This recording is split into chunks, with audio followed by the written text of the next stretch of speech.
एक सुधार गृह था। सुबह की पहली किरण के साथ सारे कैदी मैदान में काम करने लगे।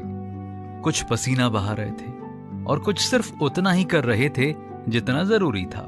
ऐसा लग रहा था जैसे समाज का एक छोटा सा हिस्सा वहां काम कर रहा है। लंबी दीवारें और हथियारों के साथ तैनात सिपाही जो उन कैदियों पर नजर बनाए हुए थे, बस यही दो चीजें याद दिला रही थी कि वो एक जेल है। जेल के मैदान में ही दो कबूतर आराम कर रहे थे। कुछ ही पलों में वो अपने पंख फैलाकर आसमान में उड़ गए।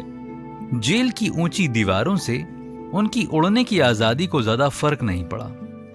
दुनिया उसमें रहने वालों के सामने हर रोज कई चुनौतियां लाती है।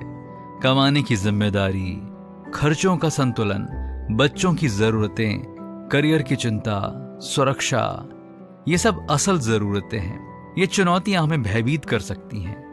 ये चुनौतियां जेल की दीवारों के समान लग सकती हैं और वो खुद को कैदी के समान महसूस कर सकता है। या फिर हम उन पक्षियों के समान हो सकते हैं जो जेल की ऊंची दीवारों को पार करते हुए उड़ गए।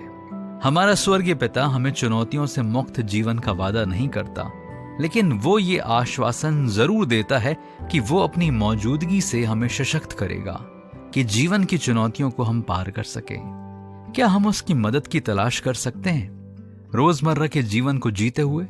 भजन संहिता 32 8वीं आयत में लिखा है, मैं तुझे बुद्धि दूंगा और जिस मार्ग में तुझे चलना होगा उसमें तेरी अगुवाई करूंगा।